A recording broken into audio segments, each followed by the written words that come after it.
सहना सहनो भुनक्तु सह वीर्यं करवावहै तेजस्विनावधीतमस्तु मा विद्विषावहै।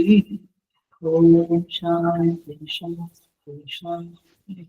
नमस्ते जन कल्याण निरतं करुणामय नमामि देव सद्गुरु ब्रह्मविद्याम्।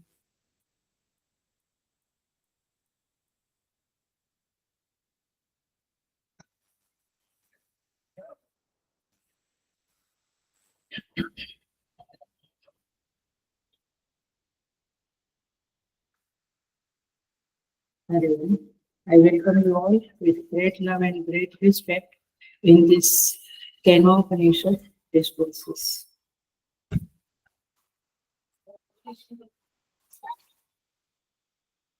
We will start with Sanskrit.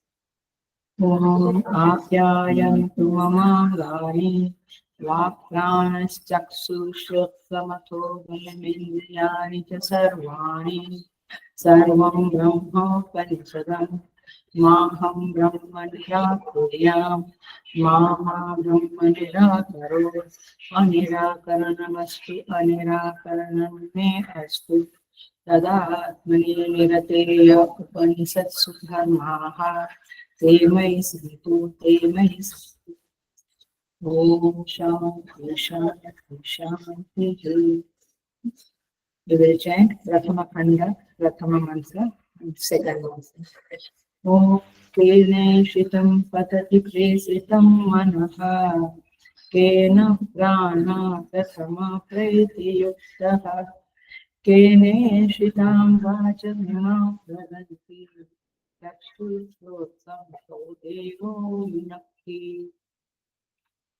Shutrasya Shutram Manaso Manoyata Vacho Vacham Saupranasya Pranaka Jakshusya Jakshupatimuchya Dhiraha Detyasmat Loka Amruta Samanti.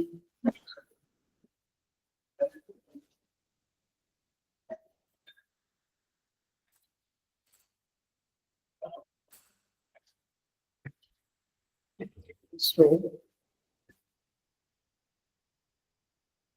केने शितम पदति प्रेषितम मनः।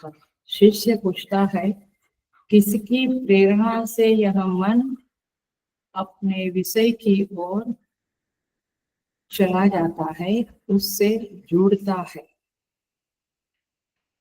केने शितम वाचमिमं वदन्ति। ये वाणी, ये मन, ये चक्षु, ये श्रोत्र, ये प्राण किसकी प्रेरणा से अपने अपने विषय की ओर जाते हैं और उस विषय के साथ जुड़ते हैं। कौन वह प्रेरक तत्व है, यह प्रश्न है। अब उत्तर सेकंड मंत्र में ऋषि ने उत्तर दिया है श्रोत्रस्य श्रोत्रम होमा। जो श्रोत्र का श्रोत्र है, श्रोत्र माने कान। मनसो मनोयत, मन का भी मन है। यत वाचो वाचम, वाणी का भी वाणी है। सौ प्राणस्य प्राणः, प्राण का भी वह प्राण है। चक्षुष चक्षु, चक्षु का भी वह चक्षु है। प्रश्न क्या था? कौन प्रेरक है? तो कैसे इंट्रोडक्शन किया? जो चक्षु का चक्षु है वह चक्षु का प्रेरक है। आंख का आंख है, चक्षु जो श्रोत्र का श्रोत्र है वो श्रोत्र का प्रेरक है। मन का भी जो मन है वह मन का प्रेरक है। इस तरह से ये भाषा में उत्तर दिया गया है, हम देखेंगे। अतिमुच्य धीराः प्रेत्यास्मात् लोकात् अमृता भवन्ति। धीर पुरुष इस संसार से मुक्त होकर इस लोक से जाकर अमृत तत्व को प्राप्त हो जाता है, अमर हो जाता है। इसे हमने पिछले क्लास में देखते हैं।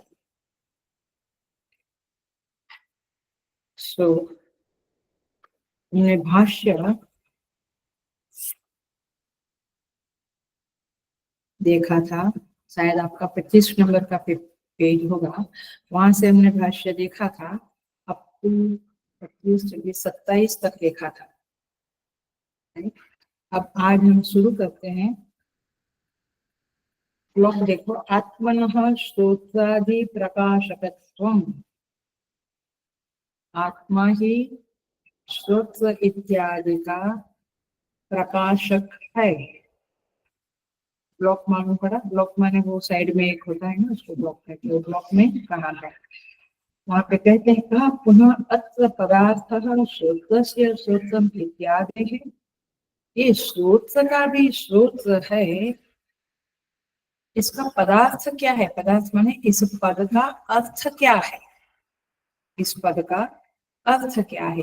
श्रोत्र, पहला श्रोत्र तो कान, बट उसका भी श्रोत्र माने व्हाट वी अंडरस्टैंड, हम क्या समझे उसको, यह प्रश्न पूर्व पक्ष कर रहा है। देखते हैं। हमने जो पिछले क्लास में कहा उसका थोड़ा सा रिफ्रेश कर लेते हैं।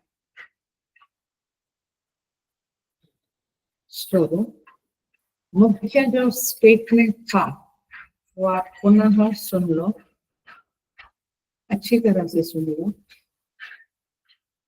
जब कोई व्यापार होता है, व्यापार समझता है ना, इंटरेक्शन, जैसे श्रोत्र शब्द के साथ इंटरेक्ट करता है, शब्द को अपने अंदर ले लेता है।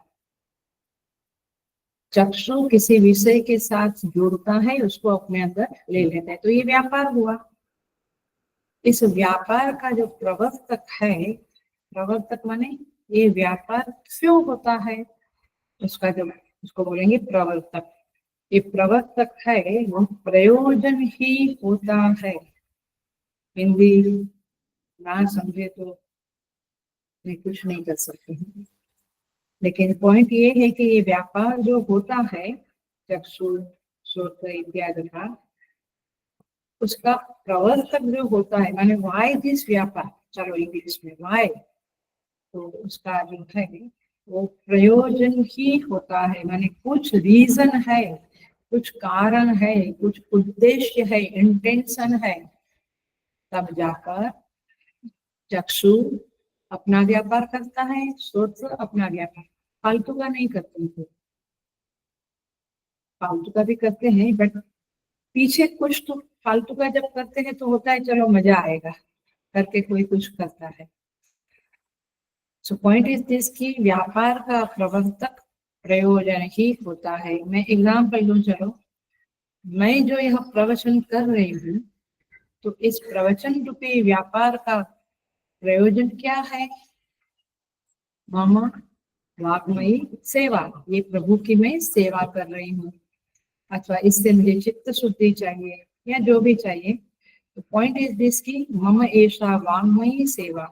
तो प्रेरक तत्व कोई तो होता है व्यापार के पीछे, somebody is there, some intention, somebody, जिसके कारण हम व्यापार करते हैं। इसे संस्था का व्यापार मैंने कहा था, we give maximum happiness to maximum people for maximum time. तो हर एक, ये इतनी बड़ी संस्था चिन्मय मिशन निकल गई, माने खड़ी हो गई, गुरुदेव के द्वारा खड़ी हो गई, तो इसका प्रेरक तत्व क्या है, तो प्रयोजन क्या है इसका, what is the reason why we give maximum happiness, लोगों को खूब खुशियां देनी है बहुत लंबे समय के लिए, ये प्रयोजन है, तो इसको प्रेजेंट करें। इसमें एक बात और जो पिछले क्लास में कही गई थी वो ये है कि संघातस्य परार्थत्वात्, ये बार बार बोलती हूँ बट इसलिए कि हमें दिमाग में बैठ जाए। ये जो संघात है कार का, बहुत सारे पुर्जे मिलकर एक कार होती है, वो कार स्वयं कार के लिए होती है नहीं, उसके मालिक के लिए होती है। वैसे शरीर में बहुत सारे अवयव है, वे सब अपना अपना काम करते हैं, व्यापार करते हैं। तो किसी लिए है परार्थत्व, पर किसी और के लिए है, और के प्रयोजन के लिए। तो कौन है इस शरीर का प्रयोजन? आत्मदेव, मैं, चलो ऐसे कह दो। सो तात्पर्य ये है कि हर एक, और संसार में हर चीज संघात रूप है। मकान संघात रूप है, वृक्ष संघात रूप है, सब कुछ संघात है। माने किसी अवयवों को मिलकर एक चीज बनती है, उसे संघात कहेंगे। तो संघात की सारी प्रवृत्ति प्रयोजन उन्मुखी होती है।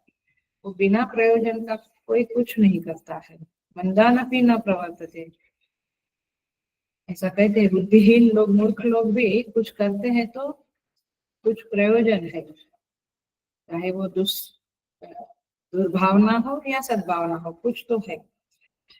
तो मैं के लिए करते हैं, तो मैं क्या है आखिर?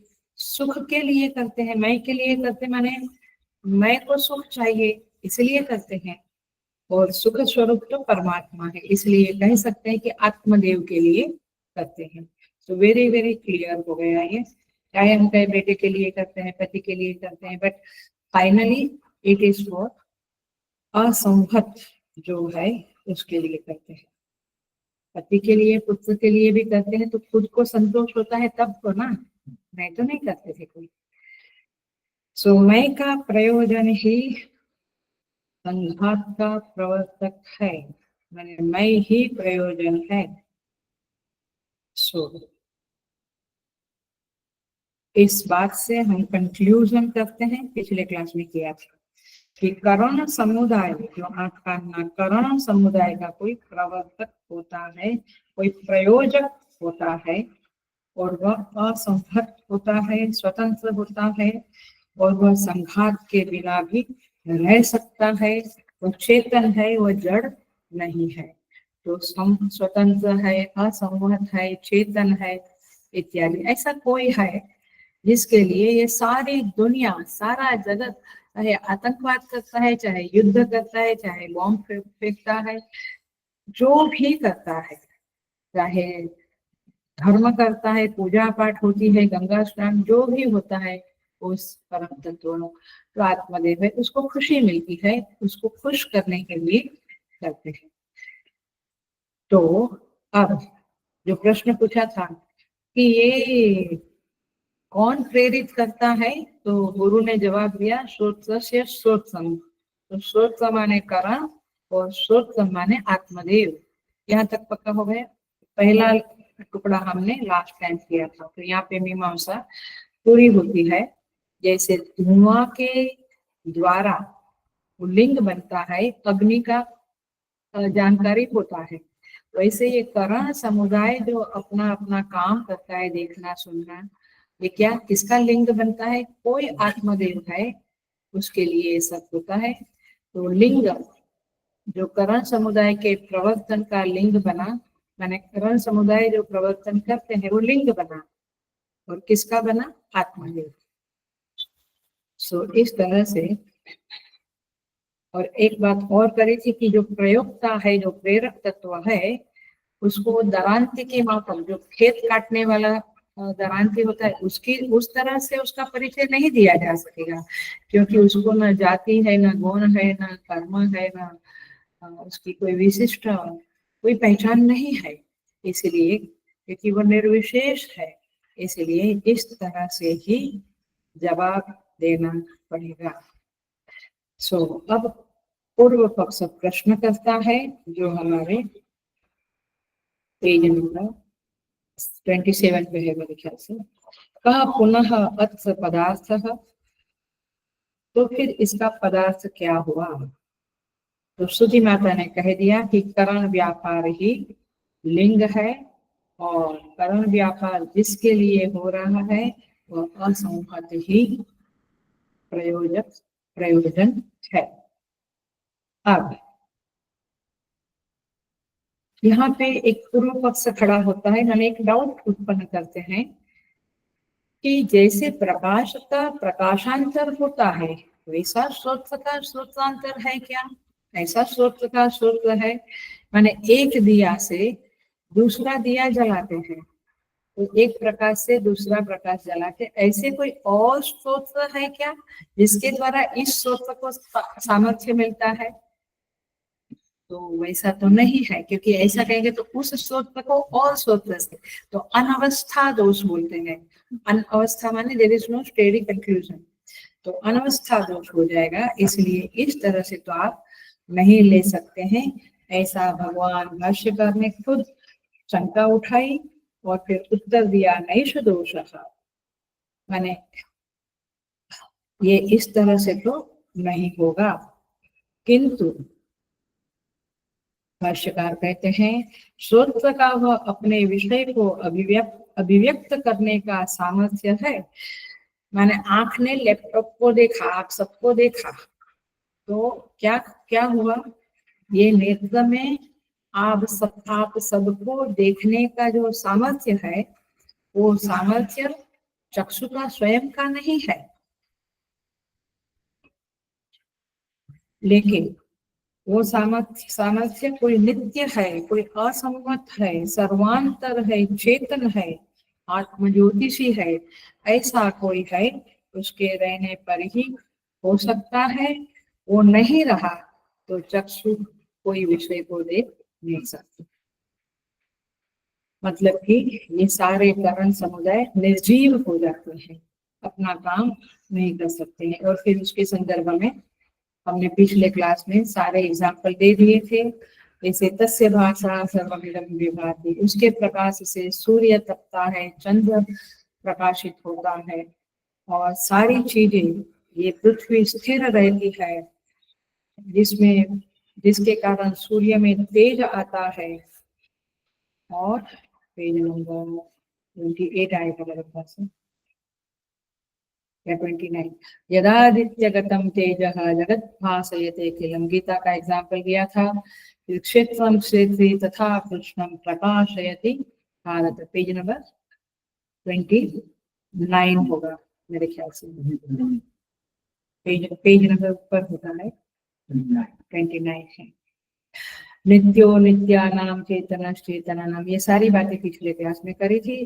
तो इस तरह से वहां पे कहते हैं अस्ति किमपि, अस्ति किमपि माने कौन है वह, तो कहते हैं भाष्य देखना, अस्ति किमपि मिला आपको, भाष्य के बीच में है अस्ति किमपि, ये प्रश्न किया है भाष्यकार ने खुद।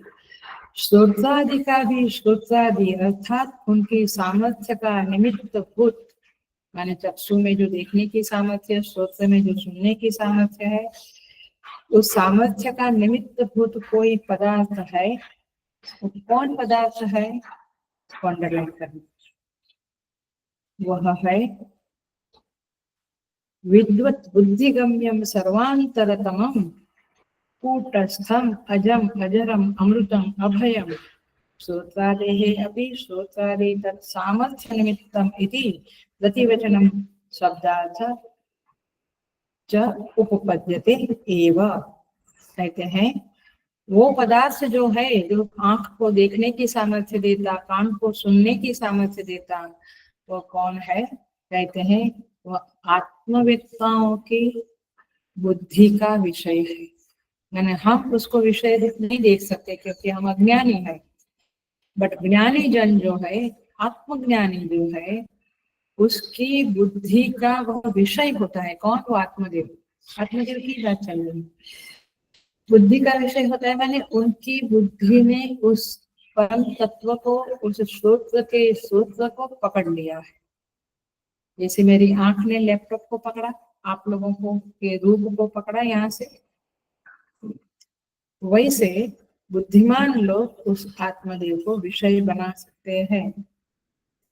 दृश्यते तु अग्रया बुद्धया सूक्ष्मया सूक्ष्मदर्शी कठोपनिषद, वो सूक्ष्मदर्शी लोगों के द्वारा देखा जाता है। तो ऐसे जो आत्मवेत्ता है वो कौन है? उन्होंने किसको विषय बनाया, किसको देखा? उस श्रोत्र के श्रोत्र को देखा। आप बैठ के सोचो, ये मेरा कान सुन रहा है, उसको कौन सामर्थ्य दे रहा है? वो अंदर विराजमान यो वेद निहितम गुहायाम परमे व्योमन, वो तैतरीय वाला मंत्र याद करो। वो हृदय गुहा में बैठा हुआ वो परम तत्व है। सो वो कैसा है?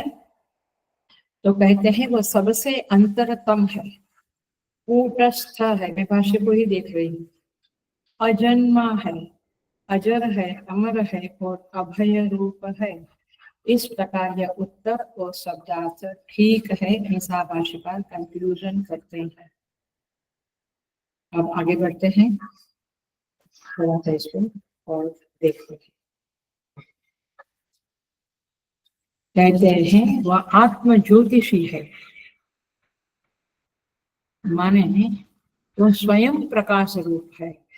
हमें कुछ देखने के लिए आंख चाहिए, प्रकाश चाहिए, और फिर माने इंद्रिय चाहिए, प्रकाश चाहिए, और वो जो विषय है घट लैपटॉप वो भी चाहिए, और उसके साथ साथ मन भी चाहिए। नहीं तो आंख देखेगी लेकिन मन नहीं है तो you can't grasp the object. So इंद्रिय, मन, प्रकाश और घट चार चाहिए। लेकिन घट को देखने के लिए, जो जड़ पदार्थ है उसको देखने के लिए, लेकिन जो चेतन पदार्थ है माने, लेकिन जो प्रकाश स्वरूप है, जैसे ज्योति, दीप का दिया की ज्योति, उसको देखने के लिए और प्रकाश की जरूरत नहीं है। तो ज्योति को देखने के लिए क्या चाहिए? केवल आंख और मन है। तो इस तरह से माने ज्योति चाहिए, इंद्रिय चाहिए और मन चाहिए। लेकिन मन को देखने के लिए, इंद्रिय को देखने के लिए मन चाहिए। चल, मेरी आंख दुख रही है, मेरा कान ठीक से सुनाई नहीं देता है, तो मन को देखने के लिए मन स्वयं ही स्वयं को देखता है, ऐसा हम कहते हैं। लेकिन मन को देखने वाला, मन में जो विचार आते हैं उसको देखने वाला भी कोई दृष्टा है, और वो सबसे अंतरतम है। पकड़ी बात? तो उसी को कहेंगे। ये सारी इंद्रियां जो प्रेरित होती है वो उसी प्रयोजन के कारण प्रेरित, इसको स्वयं प्रकाश कहेंगे। और इसलिए गोस्वामी जी लिखते हैं, सहज प्रकाश रूप भगवान नहीं तह पुण्य विज्ञान विहान। वहां पे परमेश्वर प्रकाश स्वरूप है, उसको जानने के लिए और किसी भी विज्ञान की जरूरत नहीं है। आप एक लेवल तक प्रयत्न करो, लेकिन जब वो स्वयं को प्रकाशित करेगा तब आपको उसका ज्ञान होगा। आपके पास कोई साधन नहीं है। तो इसी तरह से यहाँ पे कहते हैं, जगत प्रकाश प्रकाशक राम। क्लासिक पंक्ति गोस्वामी जी के रामायण में आती है। नहीं, रामायण तो हमको पता है, इसमें अभी क्या वापस वापस पढ़ने का।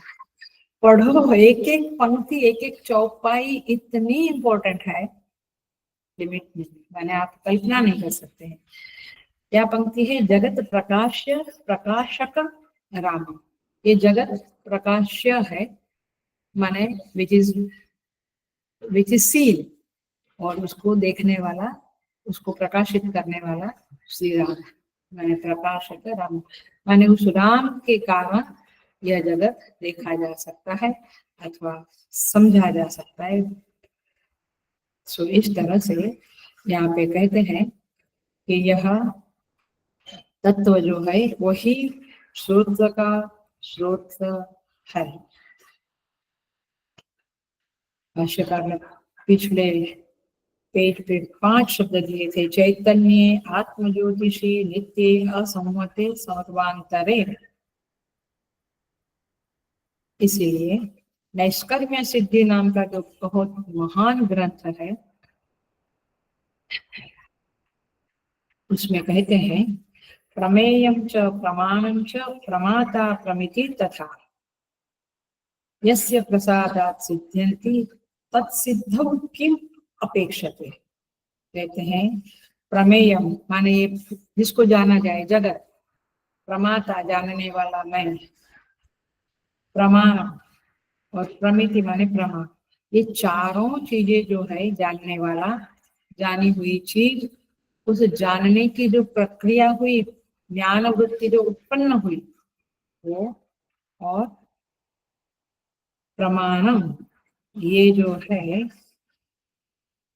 ये तभी होता है जब यस्य प्रसादात सिद्ध्यते, जब वह आत्मदेव है, आत्मदेव नहीं तो फिर कुछ भी जाना नहीं जा सकता है। इसीलिए उसी के होने पर हर चीज, हर करण अपने सामर्थ्य को प्राप्त करता है।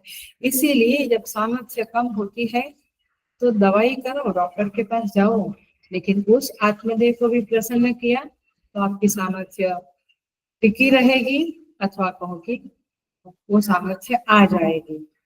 लेकिन वो नहीं तो सामर्थ्य नहीं। इसलिए चक्षु जब हमारे कम देखना शुरू करते हैं तो हम चाक्षुषोपनिषद पढ़ते हैं, हम सूर्य देव की उपासना करते हैं क्योंकि चक्षु के देवता सूर्य है। इस तरह से ये आध्यात्मिक जगत का भी अधिभूत जगत के साथ कनेक्शन है, लेना देना है। और डेफिनेटली अधिदैविक जगत का भी, अधिभूत जगत, अधिभूत माने ये जो दिखता है वो जगत, उसका अधिदैविक जगत से भी संबंध है और आध्यात्मिक जगत से भी संबंध है।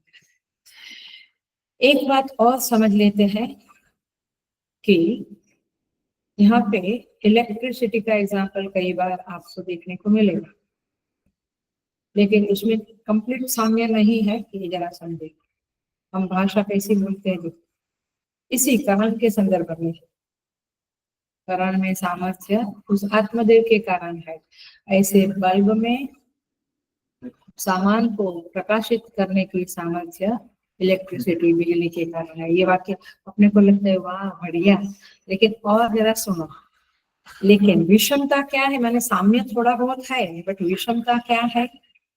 बिजली जो है उसमें खर्च होता है, एक्सपेंस होता है, माने स्पेंड होती है ना उसकी एनर्जी।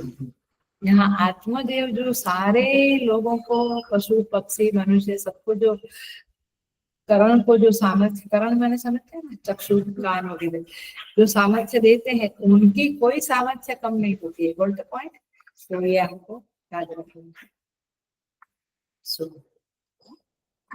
देखिए सूर्य जो है उसका धर्म है प्रकाश देना, लेकिन उसमें भी कम ज्यादा होता रहता है। मैंने सभी जगह पे कम ज्यादा है, लेकिन आत्मदेव में कम ज्यादा वाला नहीं है। तो फिर क्या कहेंगे उसको? अटेंशन प्लीज, ध्यान से सुनना क्योंकि ये बहुत इंपॉर्टेंट है।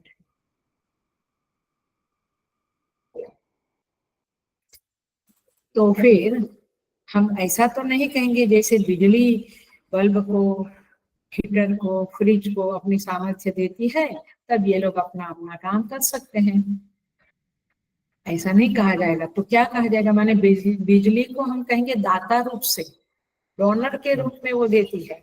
परमात्मा डोनर के दाता के रूप में नहीं समझा जाएगा। उनको दाता रूप मान लिया तो उनमें विकार उत्पन्न हो गया, खर्च हुआ, विकार आया, वो तो चेंजिंग फिनोमेना। बट परमात्मा इज अनचेंजिंग फिनोमेना। तो इसीलिए जब भगवान कहते यदा आदित्यगतम तेजः जगत भासयते अखिलम्, यद आदित्य तेजम जगतः जगत भासयते अखिलम् तत्तेजो माम विद्धि। वो आदित्य में, सूर्य में जो तेज है वो मेरा है। तो भगवान का तेज कम होएगा तो फिर भगवान चेंजिंग फिनोमेना हुआ नहीं।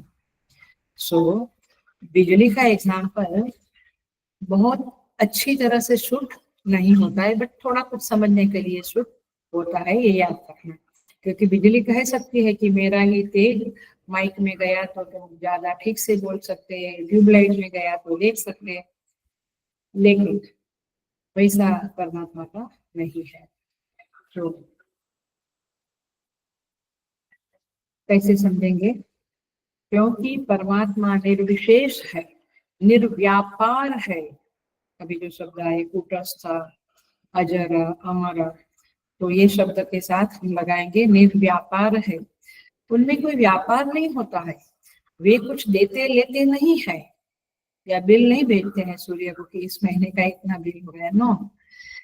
तो कैसे वो उनकी शक्ति और उनका सामर्थ्य सूर्य में चला जाता है, अग्नि में जाता है, यमदेव में जाता है, सारे जीवों को जो खींच के लाना है, तो यमदेव में भी वो परमात्मा का ही सामर्थ्य है, तब जाके यमराज जीवों को अपने शरीर से छुटा करके अलग करके लेके आते हैं।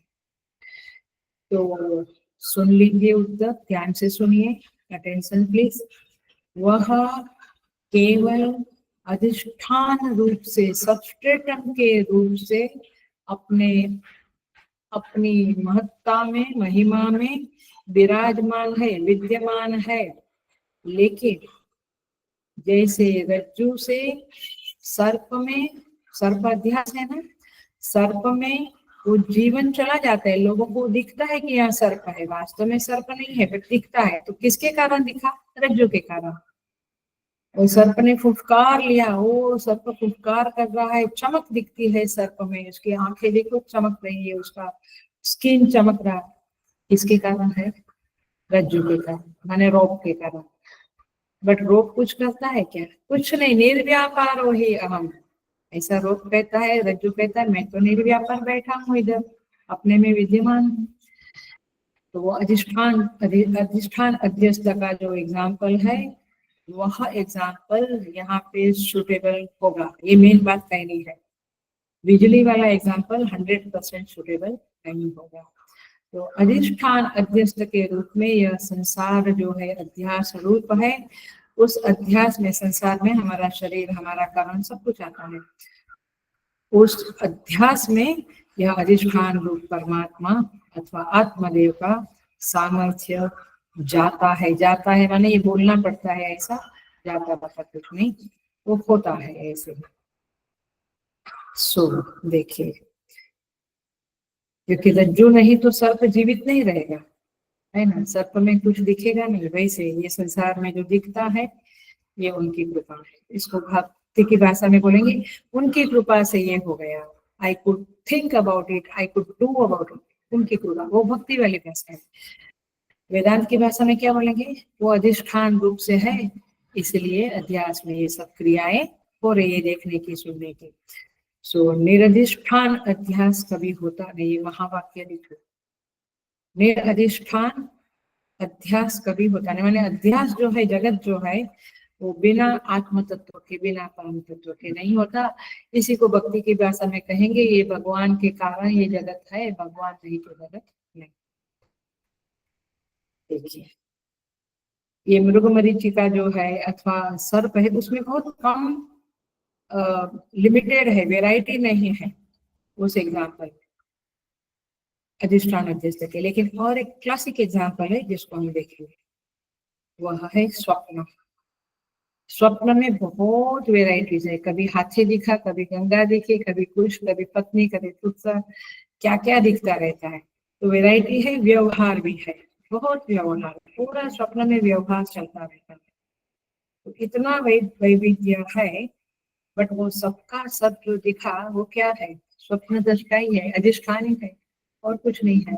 इसीलिए हेलो, उस सेंस में जो पहला उपनिषद शुरू किया था, ईशावास्यम इदगम सर्वम, इस सेंस में है कि स्वप्न दृष्टा ही सारा स्वप्न के पदार्थ जो है, क्रिया है, ये सब कुछ स्वप्न दृष्टा की वजह से है, और वही उस रूपों में विराजमान है। वैसे ही ये अधिष्ठान रूप आत्मदेव है, आत्म तत्व है, वही इस जगत के रूप में विराजमान है। ये ईशावास्यम इदगम सर्वम का वेदांत की दृष्टि से अंडरस्टैंडिंग है। इसलिए सारे उपनिषद भी एक दूसरे से कनेक्टेड हैं।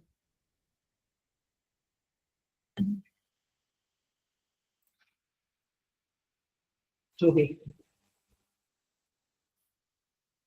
स्वप्न में गंगा जी के या कावड़ लेके हम गए हैं, तो गंगा जी के किनारे है, बह रही है गंगा, लेकिन वो कौन बह रहा है?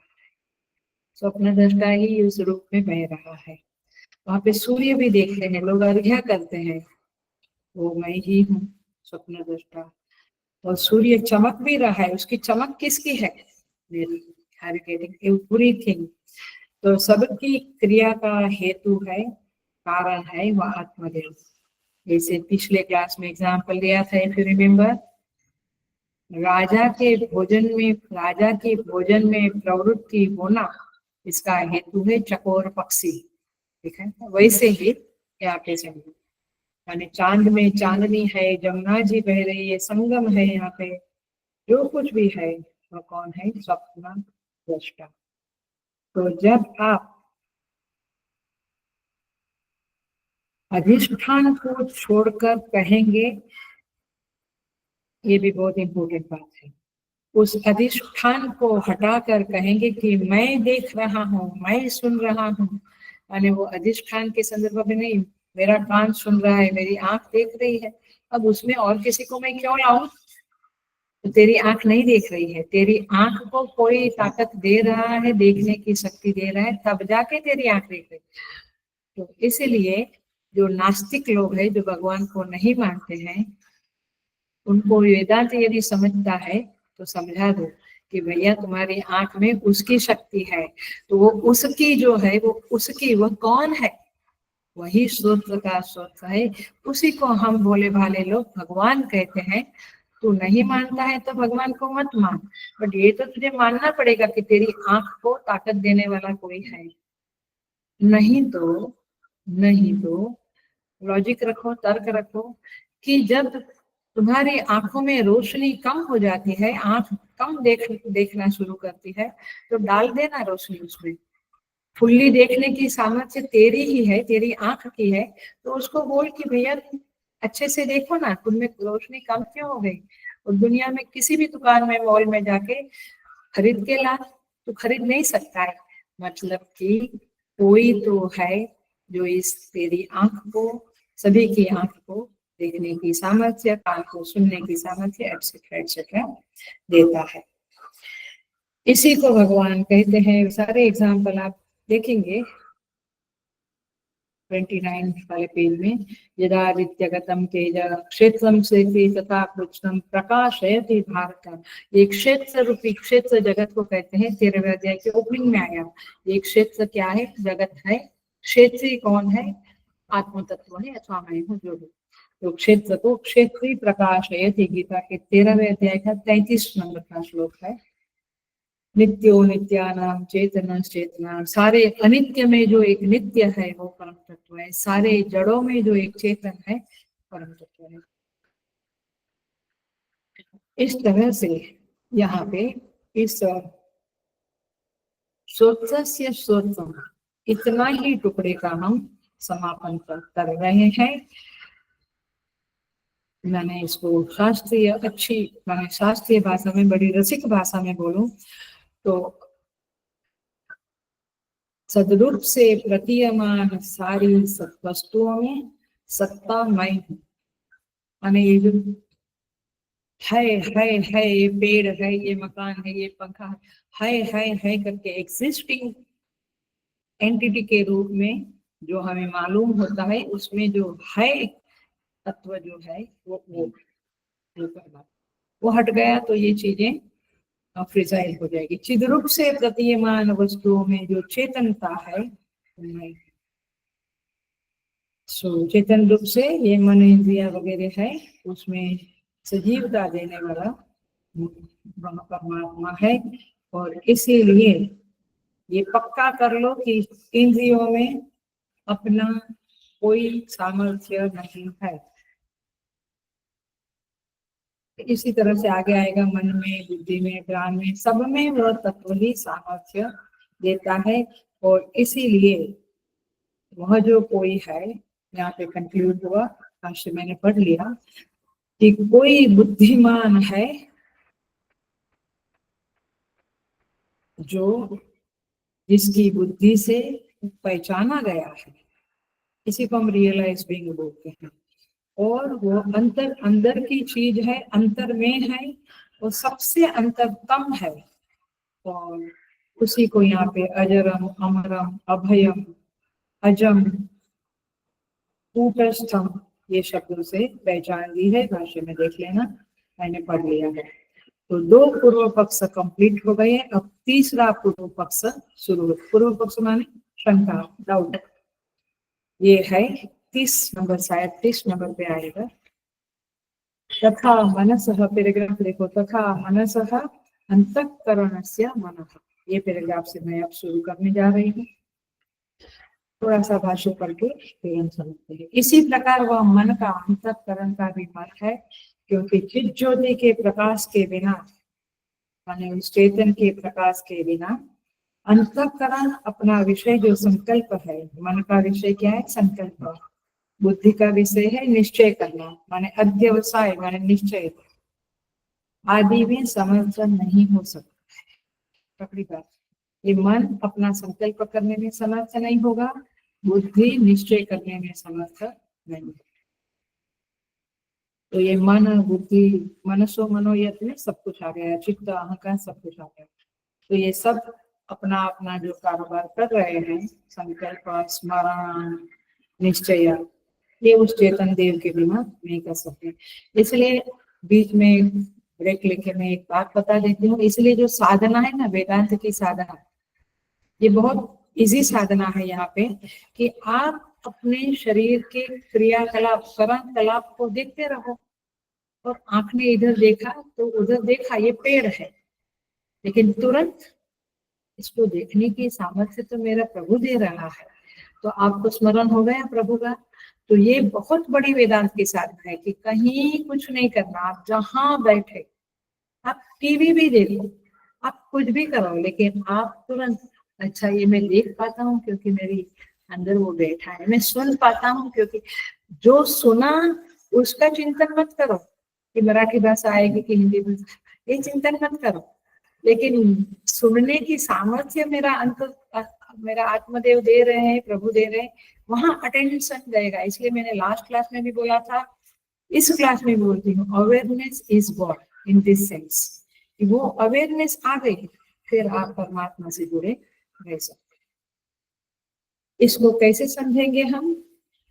तो आचार्य लोग समझाते हैं, श्रुति इस सत्य का उद्घाटन कर रही है कि क्या कि इंद्रियों में जो अपने अपने विषय ग्रहण में सामर्थ्य दिखाई देती है, वह सामर्थ्य आगंतुक है। आगंतुक माने कहीं से आने वाली। वाक्य भाष्य में दिया है, बहुत अच्छी तरह से दिया है। चलो पढ़ेगी कैसे? वाक्य भाष्य, पदभाष्य नहीं, वाक्य भाष्य नीचे है, पदभाष्य ऊपर है। वहां पे कहते हैं, शायद 27 में होगा आपका, श्रोत्र का जो उपलब्धा रूप से अवभाषकत्व है, वो आत्मनिमित्तक होने से आत्मा को श्रोत्र का श्रोत्र कहा जाता है। जैसे क्षत्रिय जाति का नियामक कर्म क्षत्र कहलाता है। अथवा आप देखो जो एग्जाम्पल दिया ना, वो जैसे उष्ण जल की उष्णता अग्नि के कारण होती है। जल गरम जल है, वो किसके कारण है? गर्मी, अग्नि के कारण है। जल गर्म हुआ, वो अग्नि के कारण है। इसलिए उस जलाने वाले जल को भी हम अग्नि कह देते हैं। ये बड़ा गर्म है, अग्नि अग्नि अग्नि अग्नि है, हाथ मत डालो उसको, अग्नि कह दे। और अग्नि के संयोग से जल भी अग्नि कहा जाता है, और उस जल को अग्नि कहा जाता है। उस प्रकार ये प्रमाता आत्मा में जिनके संयोग से अनित्य उपलब्ध है, यानी ये जीवात्मा जो है, उसकी जो ये इंद्रियां है, ये जीवात्मा की ही इंद्रियां है ना, उसमें भी ताकत है देखने की, सुनने की। वो अनित्य ताकत है। तो कुछ समय बाद चश्मा लगता है, कान में वो यंत्र लगाना पड़ता है सुनने के लिए वगैरह। तो अनित्य उपलब्धित्व है, वे श्रोत्राधिकरण कहलाते हैं। जल में दाहकत्व के समान आत्मा में उपलब्ध, जीवात्मा में उपलब्धित्व अनित्य है। करण में जो सामर्थ्य है वो अनित्य है। उष्णता रहने के कारण वह दग्धा कहलाता है। राइट? वास्तव में दग्धा जल नहीं है, वास्तव में तो अग्नि ही दग्धा। उसी तरह से जिसमें नित्य उपलब्धित्व रहता है, जिसमें नित्य वो सामर्थ्य है, वह नित्य उपलब्धि स्वरूप होने के कारण उपलब्धा कहा जाता है। मैंने वही आत्मदेव कहलाया जाता है, जहाँ से ये सब कुछ आता है। श्रोत्रादि निमित्तों के होने पर जो जीवात्मा में श्रोत्रादि की उपलब्धि होती है, वो अनित्य है। आत्मा देखती का कारण होती है, और केवल आत्मा में वो नित्य है, माने वो सारी सामर्थ्य आत्मा में सदा है। इसलिए उसको क्या कहते हैं, सच्चिदानंद भगवान की। ये सत है, चित्त है, चित्त माने जानना, चित्त माने टू नो, सत माने टू बी, आनंद माने ब्लिस। तो इस तरह से ये जो सच्चिदानंद भगवान कहते हैं वो इस तरह से, तो आत्मा में वो नित्य है। अतः श्रोत्रस्य श्रोत्रम इत्यादि अक्षरों के अर्थ के अनुगम से नित्य उपलब्धि स्वरूप निर्विशेष आत्मा का मन आदि प्रवृत्ति में कारण होना ठीक ही है। तो इन दैट सेंस यह आत्मा है, वह चक्षु श्रोत्र इत्यादि की जो क्रियाएं चल रही है उसमें वह प्रेरक तत्व है, ऐसा कहना ठीक ही है। क्योंकि जल, कितना गर्म जल है, जला डाला, लेकिन अग्नि के कारण जला डाला, तो अग्नि में नित्य दाहकता है। जल में जब तक वो गर्म है तब तक फिर ठंडा पड़ जाता है। ऐसे शरीर में भी जब तक आत्मदेव है तो सब क्रिया चलती है, जब आत्मदेव हट गए तो ठंडा पड़ जाता है। तो इन दैट सेंस यहाँ पे लॉजिक कंप्लीट किया कि आत्म श्रोत्र का भी जो श्रोत्र है वह आत्मदेव को ही श्रोत्र का श्रोत्र के रूप में पहचाना जाएगा।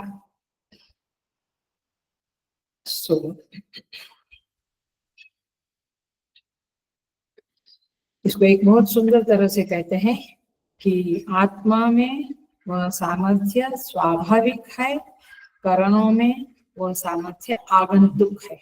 इतना पक्का पड़ा, ये वाक्य भी समझ गया तो बहुत बड़ी बात। स्वाभाविक उसे कहते हैं जिसमें आना जाना नहीं होता है, उसके अंदर परमानेंट। अग्नि में ऐसा नहीं कि अग्नि थोड़ा आराम करने गई, अग्नि मूवी देखने गई तो अग्नि तोड़ को छोड़ दिया थोड़ी देर के लिए। ये अहेयम अनुपादेयम है। अहेयम माने, हेय माने त्याग करना, अहेय माने जिसका त्याग कर नहीं सकते। अग्नि कभी अपने दाहकता को छोड़ नहीं सकती, तो इसको क्या कहेंगे, अग्नि में दाहकता स्वाभाविक है, जल में दाहकता आगंतुक है, ये शब्द बोलना पड़ेगा। ऐसे ही इधर भी, तो जिसका चाह कर भी त्याग नहीं कर सकते उसे अहेयम कहते हैं, और जिसमें जिसे हमें कहीं से प्राप्त नहीं कर सकते वो उसमें है ही। अग्नि कहीं से दाहकता प्राप्त नहीं कर सकती, वो उसमें स्वभाव में है। वैसे आत्म तत्व में ये सत्य चित्त और आनंद स्वभाव में है, और इसीलिए आनंद, वो उनके आनंद से ही जगत को आनंद मिलता है। उसके चेतन तत्व से ही चेतन जानना है। पूर्ण जगत में हम जो कुछ जान सकते हैं वो उनकी सामर्थ्य ही। हमारी बुद्धि में कुछ है, एक बूंद तो शंकराचार्य भी कहते मेरे में है, तो हमारे में कौन सा अंश होगा उसका क्या पता। मैंने उतना सा ज्ञान है, एक नाम मात्र का, फिर भी हम कहते हैं बुद्धिमान है, इमरजेंसी की बात है। सो वह आत्मदेव जो है वह, उसमें वो कैसे है, अहेयम अनुपादेयम, उसमें कुछ कहीं से आता नहीं, और उनका जो स्वभाव है उसमें से कहीं कुछ त्याग नहीं कर सकते हैं। तो ये प्रथम मंत्र का पदार्थ है, माने पहले मंत्र का जो पद का अर्थ है वो यही है, अथवा तो पहले टुकड़े का वही सारा मंत्र में वही अर्थ चलता है। तो भगवान भाष्यकार कहते हैं, ये 6 लक्षण हमने देखे, सर्वांतरम सर्वांतरतमम कूटस्थम अजरम अजम अमृतम अभयम इत्यादि। अब आता है मनसः मनः। तो हमने देखा कि मन का भी निश्चय संकल्प ये सब होता है। आपने देखा है कभी भजन कर लिया, मैंने, मेरा तो बहुत पक्का अनुभव है, बिल्कुल कॉन्फिडेंस से, बिल्कुल सच्चाई से कह सकते। जब भी भजन करते हैं अच्छी तरह से, अथवा रूटीन वाले जपा करते हैं, पूजा पाठ करते हैं, तो फिर हम जब क्लास लेते हैं उसके बाद तो एक फ्रेशनेस रहती है, एक सहजता रहती है। और जिस दिन नहीं हुआ, पूरा दिन इधर उधर का कहीं गया, तो दूसरे दिन प्रवचन करने में वो मजा नहीं है। यू फील कि I am not dedicated to my work 100%, मतलब कि आपका माइंड बुद्धि फ्रेश नहीं रहता है।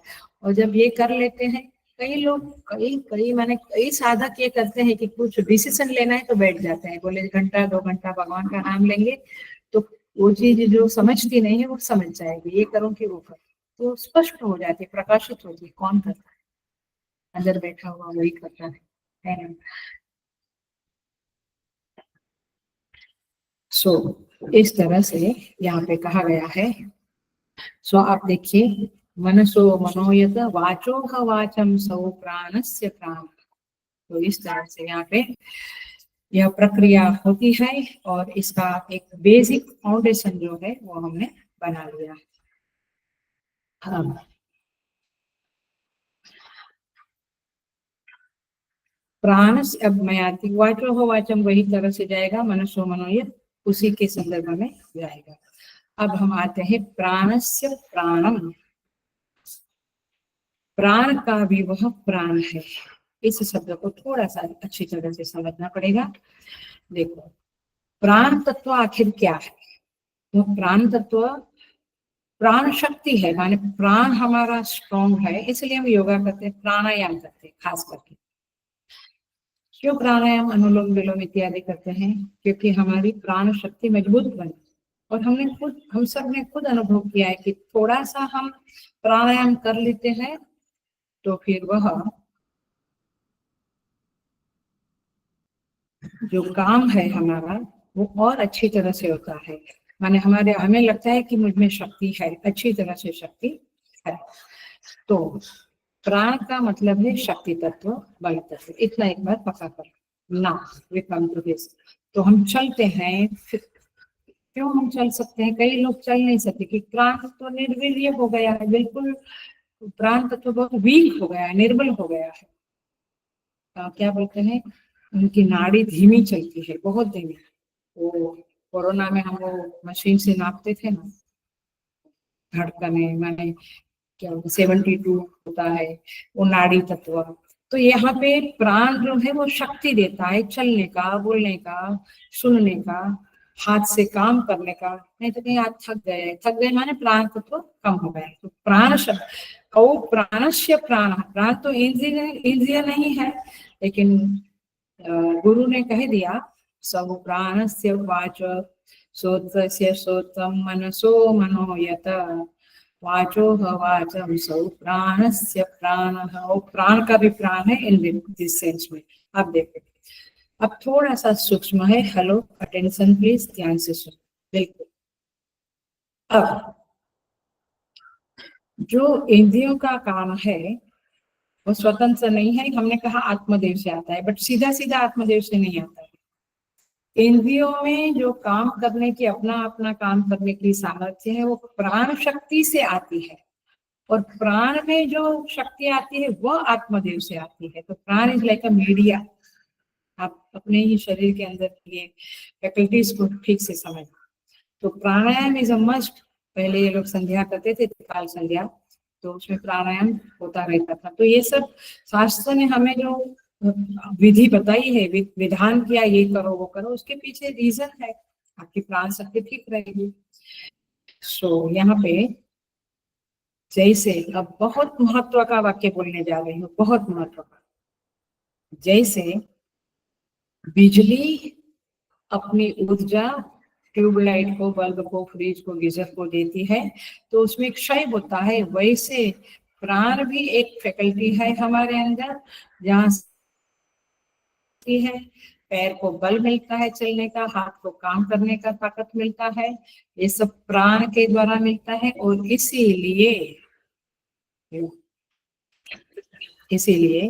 प्राण में भी क्षय, शक्ति का क्षय होता है। तो ये जो हमारे अंदर जो प्राण है वो इंद्रियों को अपनी अपनी ताकत देता है, शक्ति देता है, बल देता है, और उसमें भी क्षय होता है। इसलिए प्रश्नोपनिषद में जो प्राण का पूरा एक खंड है, एक अध्याय है, एक प्रश्न ही है वो, तो वह प्राण तो हिरण्यगर्भ है। और यहाँ पे जो मैं बात कर रही हूँ अभी, वह प्राण एक फैकल्टी है जो हमारे अंदर है, और वो प्राण का भी क्षय होता है जैसे बिजली का क्षय होता है। क्योंकि सारे फैकल्टीज को, इसलिए प्राण को राजा माना, यदि वो प्रश्नोपनिषद में आप जाएंगे तो उसको मेन माना कि वो ही इज लाइक मुखिया। सो ये बात दोनों समझ लेना, उधर हिरण्यगर्भ है, इधर ये फैकल्टी है। सो उपाधियों में प्राण है। प्राण वाचो वाचम सौ प्राणस्य प्राणः। वो प्राण का भी प्राण है। कौन? वह आत्मदेव, वह प्राण का भी प्राण है। ये क्या बात चल रही है? सो यहाँ पे हम कहेंगे सारे हमारे जो उपकरण है, माने फ्रिज है, गीजर है, बल्ब है, ट्यूब है, वो कब फंक्शन करेंगे? जब बिजली है। इसीलिए यहाँ पे कहते हैं कि प्राण तत्व है तो सारे ये फैकल्टीज काम करेगी। तो प्राण तत्व को बिजली के साथ कंपेयर करना ओके है, लेकिन आत्म तत्व को बिजली के साथ कनेक्शन नहीं कर सकते, अथवा कहो कि बहुत ही दुर्बल दृष्टांत है, ये सबल दृष्टांत नहीं है। प्राण को कर सकते हैं आप, क्योंकि दोनों में ऊर्जा का क्षय होता है, परंतु उस प्राण को भी प्राणन शक्ति देने वाला तो आत्मदेवी ही है। वही उस प्राण में सामर्थ्य डालते हैं।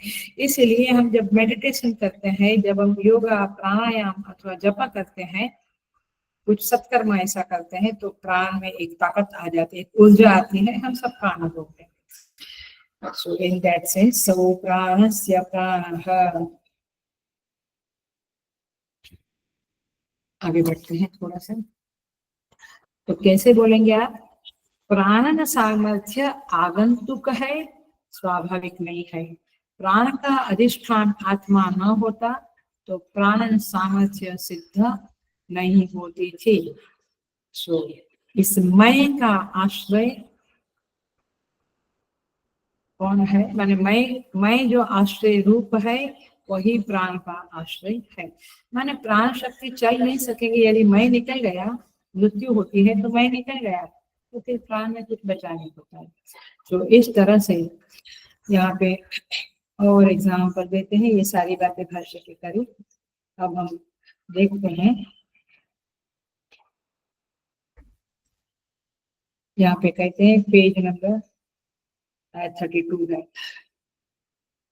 यदि यह आनंद स्वरूप आकाश न होता तो कौन जीवित रहता, कौन श्वास करता था? यह प्राण को ऊपर कौन ले जाता है, अपान को नीचे की ओर कौन छोड़ता है, इत्यादि स्तुतियों से तैत्तिरीय उपनिषद की स्तुति कही है। ऊर्ध्वं प्राणम उन्नयति अपानम प्रत्यगस्यति इत्यादि मंत्र दिए हैं। कहते हैं कि ये उपनिषद में भी कहेंगे कि जिसके द्वारा प्राणन करता है उसी को तो ब्रह्म जान, आगे के मंत्र में आएगा। सो इस तरह से रेफरेंस दिया है तैत्तिरीय उपनिषद का कि वह प्राण को ऊपर ढकेलना और अपान को नीचे ढकेलना। ये कौन कहता है? मैं श्वास की क्रिया हम कहते हैं ना, चला गया। कैसे चला गया पता चला? लोग नाक के पास उंगली हाथ रखते हैं, बोलते हैं सांस उश्वास नहीं चल रही है। इसका मतलब क्या हुआ? तो प्राण को प्राणन शक्ति देने वाला निकल गया। सो यहाँ पे कहते हैं कि वह आत्मा नहीं होता तो प्राण क्रिया कौन करता? ये प्राण आत्मदेव ही प्राण को ऊपर ले जाते हैं, नहीं तो सांसोश्वास वो कर रहे हैं। इसलिए हम दौड़ा दौड़ी कर रहे हैं, बाकी सारे काम कर रहे हैं। हमें ही कहा जाता कि तुम श्वास को ऊपर ले जाओ नीचे ले जाओ, तो फिर और कुछ कर ही नहीं सकते थे। तो तात्पर्य ये है, हमारा नजर उधर जाता ही नहीं कि उनका कितना उपकार है। कुछ चीजें उन्होंने स्वयं के हाथ में रखी है, डाइजेशन करना, श्वासोच्छ्वास करना, ब्लड सर्कुलेशन करना, ये सब कुछ हमको करना पड़ता तो फिर तो खत्म ही हो गया। सो तात्पर्य ये है कि आप साधना क्या करेंगे, हम कंक्लूड कर रहे हैं इस टॉपिक को। साधना क्या होगी आपकी? साधना वही होगी, आंख देख रही है, उसको सामर्थ्य कौन देता है, चक्षु सुन रहा है, कौन सामर्थ्य देता है। इस तरह से आपको साधना करनी है। ये प्राण, ये श्वासोच्छ्वास चल रहे हैं, कौन वह करवा रहा है अथवा कर रहा है, किसकी शक्ति से यह हो रहा है। तो इन दैट सेंस हम लोग बहुत कृतज्ञ है परमात्मा के, बहुत बहुत उपकार है उनके। सो इसको कहेंगे निधिध्यासन। वेदांत की साधना, यह निधिध्यासन की साधना यही है। क्या? ये फैकल्टीज को देखना और उसे देखते हुए उसमें सामर्थ्य देने वाला जो आत्मदेव है उसको स्मरण करना, यही हमारी साधना बन जाएगी। अब एक शंका, तीसरी शंका और एक उठती है, माने तीसरी शंका पूर्व पक्ष रखता है, कहता है यहाँ सुखादि इंद्रियों के प्रसंग में ज्ञान को ही ग्रहण करना युक्तियुक्त है, प्राण को नहीं।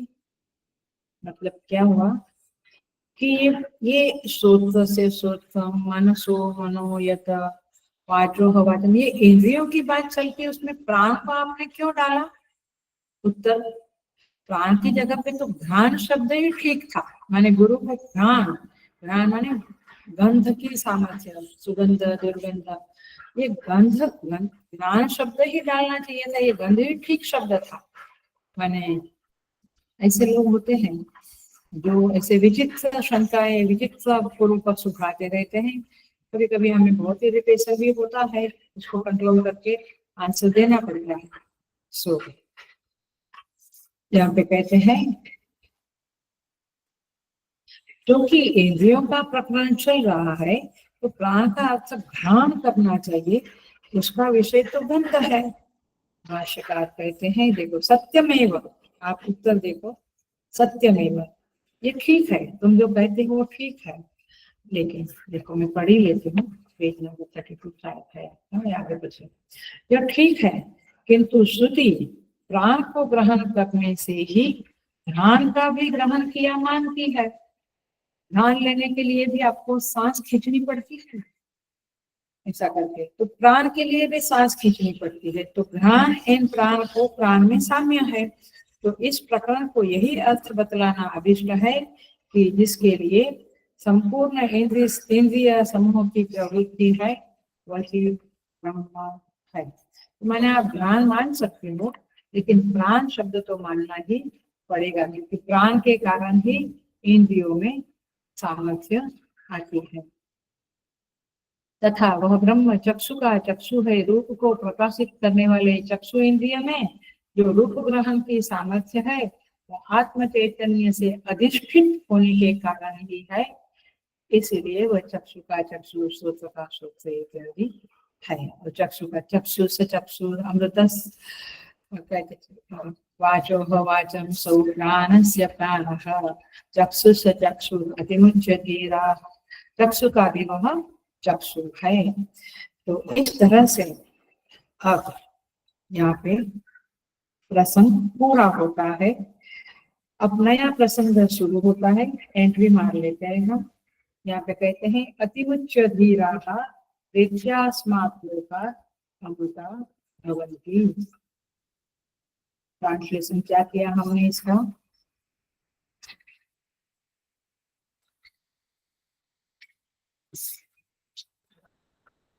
ऐसा जानकर, कैसा जानकर?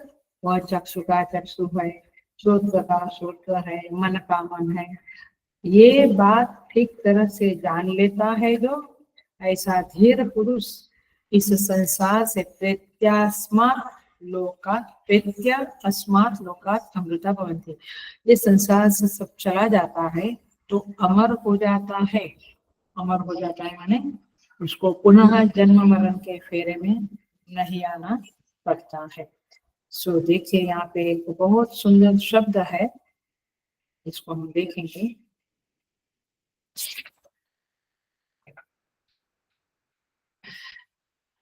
ब्लॉक देख लीजिए आप, आत्मविदो अमृतत्व निरूपणम, ये ब्लॉक है, करेक्ट। आत्मतत्व, आत्मविदः अमृतत्व निरूपण। जो आत्मज्ञानी है वो अमृतत्व को प्राप्त करता है, इसका निरूपण अब शुरू हो रहा है।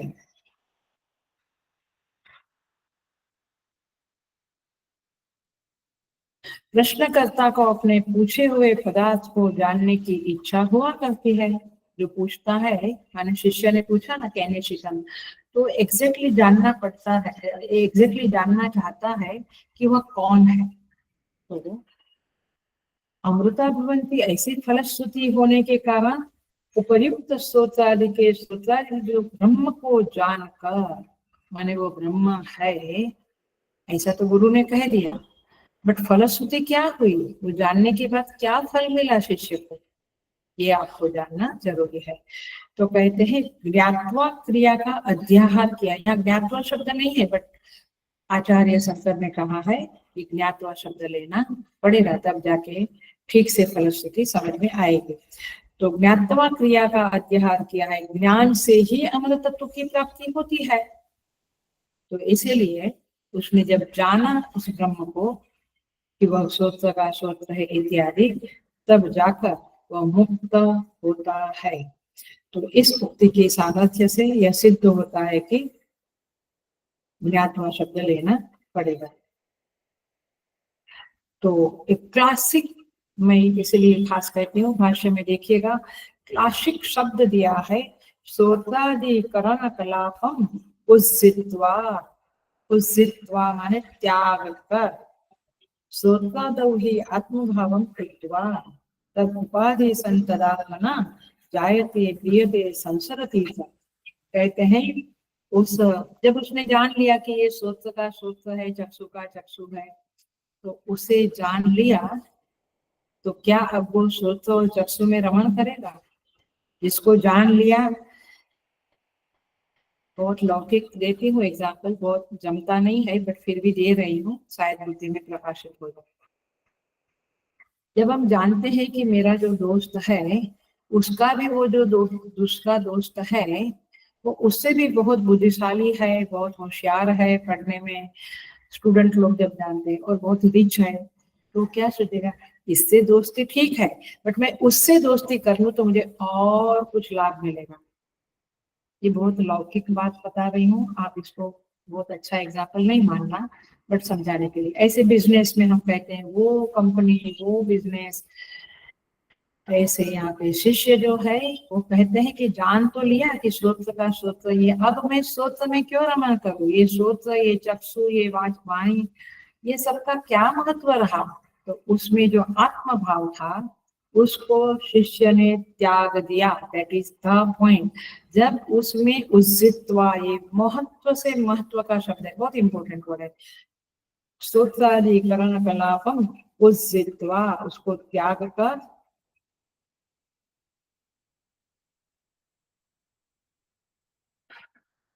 वो समझ जाता है कि ये स्तोत्र वगैरह में जो आत्मभाव करता हूँ उसके कारण जन्म मरण होता है, तो इसको त्याग करके वह उसमें से तादात्म्य भाव को त्याग देता है। यहाँ पे कहते हैं भाष्यकार, अतः श्रोत्रादि का श्रोत्रादि रूप ब्रह्म ही आत्मा है।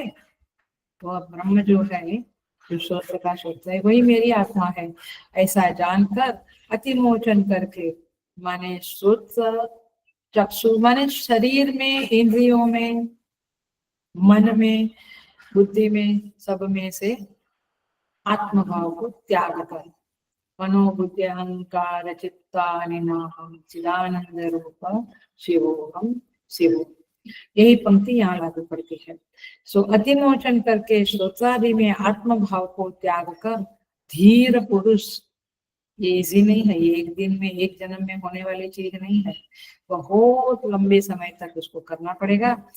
तब प्रेत्य अर्थात पुत्र मित्र कलत्र बंधु, अभी अभी वेनसडे को, वेनसडे के क्लास में ही जो गीता चलती है वहीं पे वही आया, असक्ति रणभि सोंगा पुत्र दार गुहादिषु नित्यम च समचित्तत्वम इष्टानिष्टो कपतिषु, वहां पर भी वही हुआ, पुत्र पत्नी घर संबंधी सब में से आसक्ति को छोड़ दो। वही बात देखो, श्रीमद् भगवत गीता सु उपनिषद क्यों कहा? क्योंकि उपनिषद की ही बातें गीता में थोड़ी डाइल्यूट करके आती है।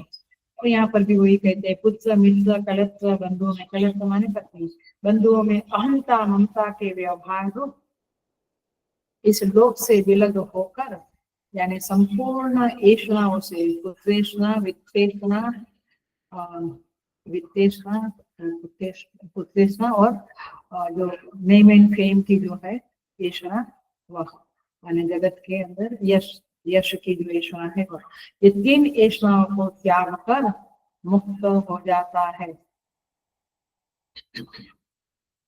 ये भाष्य में भाष्यकार कहता है। तो ये सबके अंदर से जो ममता है और अहंता है, उसको छोड़ देना पड़ेगा। 13 चैप्टर का जो श्लोक है, 9वां श्लोक है, वो सुन लेना, क्योंकि आपको दोनों ही मोबाइल में दोनों ही की रिकॉर्डिंग आती है। सो अमृत माने अमरण धर्मा हो जाता है। जो लोग स्तोत्रादि में आत्मभाव का त्याग कर देते हैं, ममता का त्याग कर देते हैं, वे धीर माने बुद्धिमान कहलाते हैं। जरा सा हमारी बुद्धिमानी की व्याख्या को जरा चेक कर ले, टेस्ट कर ले, TEST टेस्ट कर ले कि हम किसको बुद्धिमान कहते हैं और भाष्यकार किसको, श्रुति माता किसको बुद्धिमान कहते हैं। तो जिसने ममता का त्याग कर दिया है, जगत में भी नहीं और वस्तुओं में भी नहीं और अपने अंदर भी नहीं, मैंने अपने शरीर के जो इंद्रिय आदि है उसमें भी है, वे लोग बुद्धिमान कहलाते हैं। क्योंकि विशिष्ट बुद्धिमत्व के बिना, माने ये बुद्धि आपको शास्त्र विचार से, गुरुजनों के उपदेश से, आचार्यों की कृपा से ये विशिष्ट बुद्धि मिलती है, उसके बिना स्वर्गादि में आत्मभाव का त्याग नहीं किया जा सकता है। ये बहुत बड़ी बात भाष्यकार ने कह दी कि विशिष्ट बुद्धिमत्व के बिना, और विशिष्ट बुद्धिमत्व तो आपको कहाँ से मिलता है? गुरुजनों से ही, है ना। तद्विद्धि प्रणिपातेन परिप्रश्नेन सेवया उपदेक्षन्ति ते ज्ञानम ज्ञानिनस् तत्त्वदर्शिनः, गीता चैप्टर 4। सो यहाँ पे कहते हैं, न कर्मणा न प्रजया धनेन त्यागेन के अमृतत्वम आनसु। कर्म से, प्रजा से अथवा धन से नहीं, किंतु त्याग से ही अमरत्व का प्राप्ति होती है। त्याग माने समझा ना, सब में आत्म ममता का त्याग कर देते। स्वयं ने इंद्रियों को बहिर्मुख करके हिंसित कर दिया है, इसलिए जीव बाह्य वस्तुओं को ही देखता है, अपने अंतरात्मा को नहीं देखता। इंद्रियां स्वभाव से ही परांमुखी है, बाहर ही देखते रहते हैं, इसलिए लोग बाहर की दुनिया को ही देखते रहते हैं, अंतरात्मा को नहीं देखते। कोई बुद्धिमान पुरुष अमरत्व की इच्छा से इंद्रियों को रोक कर अपने प्रत्यगात्मा को देखता है। जिस समय इसके हृदय की कामनाएं छूट जाती, यदा सर्वे प्रमुच्यन्ते कामा येष्य विदीप्सिता, कहते हैं जब अंदर की इच्छाएं खत्म होती है, प्रजहाति यदा कामा, तब जाकर यह जीव है वो अंदर आत्मा को देखना शुरू करता है और ब्रह्म को प्राप्त करता है। इत्यादि श्रुतियों से भी यही सिद्ध होता है। अथवा ऐषणा त्याग तो अतिमुच्य इस पद से ही सिद्ध हो जाता है। माने अतिमुच्य माने अच्छी तरह से छोड़ देना। तो पुत्रेषणा, वित्तेषणा और ये कीर्ति की ऐषणा है, वो सब छोड़ दिया तो अतस अस्मात् लोकात् प्रत्यय का यही भाव समझना चाहिए। मंत्र में जो शब्द आया अस्मात् लोकात् प्रत्यय अमृता भवन्ति, तो अस्मात् लोकात् माने ये जगत से तो छोड़ना है, बट ये जो मेरा शरीर रूपी लोक है, स्तोत्र चक्षु, ये कुछ देखना है, कुछ सुनना है, सब में से ऐषणा का त्याग कर दो। तो यह समझना चाहिए, यह भाव समझना चाहिए कि शरीर से अलग होकर यानी मरकर ये अमर हो जाते हैं। तो इस तरह से यह सेकंड मंत्र यहाँ पे पूरा होता है। लेकिन थोड़ा सा रेफरेंस करके पुनः उसका थोड़ा रिफर करके हम अगले क्लास में तीसरे मंत्र में प्रवेश कर जाएंगे। ओम पूर्णमद पूर्णमिदं पूर्णात् पूर्णमुदच्यते पूर्णस्य पूर्णमादाय पूर्णमुदच्यते। ओम शांति शांति। हरि ओम। श्री गुरुभ्यो नमः।